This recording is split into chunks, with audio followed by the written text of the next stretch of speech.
G'day, it's Colin from Wurth, and what I've got here is the Wurth HHS 2000 spray grease. All right, so what HHS 2000 is, as I said, is a spray grease, but it comes out of the can very runny, then flashes off to a thick oil or grease.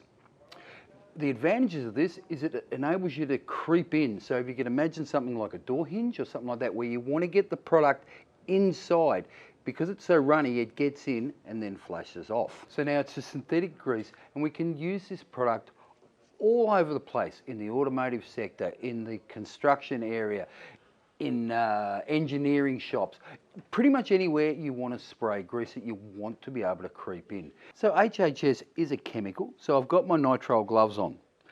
But I'll spray some in this little cup here, and you'll see how runny or liquidy or viscous it is. So you can see there. See, it's really quite runny. Now I've got one here that I prepared earlier, and once it flashes off, this is what you're left with. This thick honey type grease. Now it's really sticky, so it does hang and cling on to whatever you spray it onto. Remembering to always clean the surface before you put it on as well.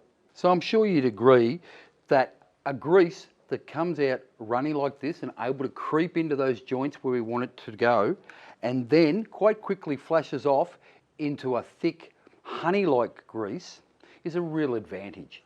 Now if you have any questions, please leave them in the comments. Don't forget to subscribe to our channel, and the Wurth HHS 2000 spray grease, it's ready for work.